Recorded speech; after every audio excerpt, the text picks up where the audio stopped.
Comment interpréter le langage corporel des bras? C'est une excellente question.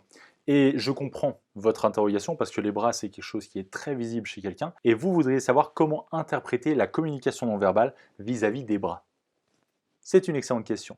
Et juste avant de passer à la vidéo, je vous laisse mettre un petit pouce bleu si le contenu de cette vidéo vous plaît et vous abonner si ce n'est pas déjà fait, bien entendu.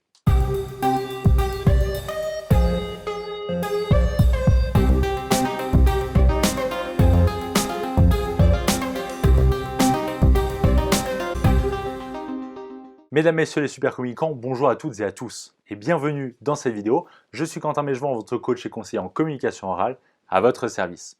Dans cette vidéo, vous l'aurez compris, je vais vous donner et nous allons voir ensemble 3 conseils, 3 manières d'interpréter le langage corporel des bras. Lorsque nous nous sentons en danger, notre cerveau limbique a 3 manières de manifester ce sentiment négatif. 3 manières. Et parmi ces 3 manières, il y a le fait de rester immobile, ne plus du tout bouger.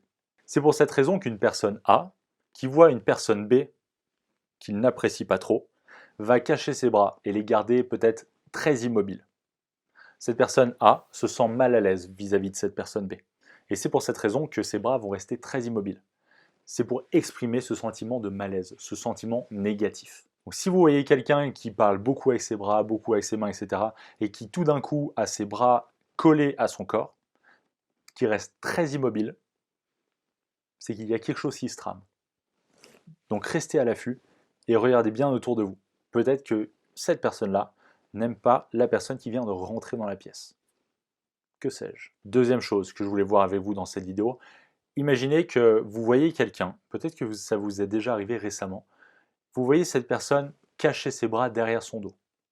Cela veut dire que cette personne voit en face d'elle quelque chose qu'elle n'a pas envie de toucher. Peut-être même qu'il la dégoûte. Donc cette personne va naturellement cacher ses bras derrière son dos et ses mains pour exprimer le fait qu'elle n'a pas du tout envie de toucher cette chose-là.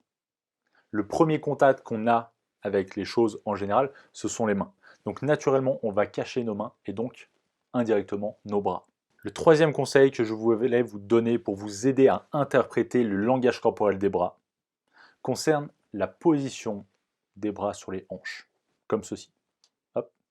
Comme ceci.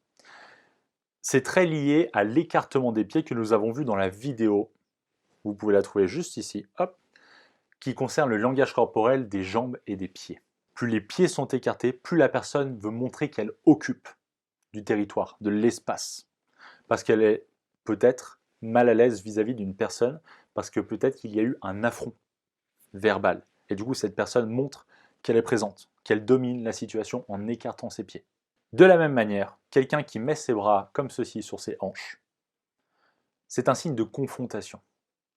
La personne qui écarte ses bras comme ceci, qui met ses mains sur ses hanches et qui écarte les bras le plus possible, veut montrer qu'elle occupe de l'espace, qu'elle occupe un certain territoire, pour montrer sa domination, pour montrer qu'elle domine la situation, qu'elle est là, elle est large, elle occupe de l'espace. C'est peut-être signe de confrontation et que des problèmes vont être débattus. Donc gardez-le en tête. Si vous avez aimé ces conseils, ces manières d'interpréter le langage corporel des bras, je vous laisse me le dire en commentaire, on va pouvoir en discuter et peut-être que vous allez vouloir d'autres sujets, d'autres exemples concernant le langage corporel des bras. Donc je vous laisse me le dire tout ça en commentaire juste en dessous. Et n'oubliez pas, si vous avez aimé le contenu de cette vidéo et le contenu de la chaîne en général, mettre un petit pouce bleu et vous abonner juste en dessous si ce n'est pas déjà fait, bien entendu.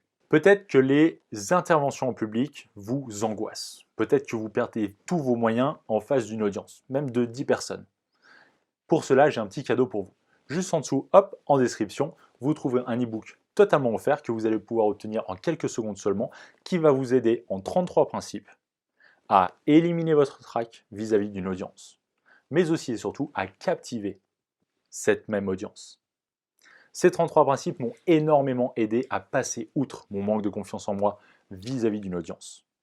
Et donc, je suis persuadé qu'il va vous aider, cet e-book. Je vous remercie à toutes et à tous pour votre attention, d'être resté jusqu'ici dans cette vidéo. Je vous souhaite une excellente fin de journée, une excellente fin de semaine et surtout, n'oubliez pas de sourire. Le monde ne sera que meilleur. C'était Quentin Mégevant. Ciao.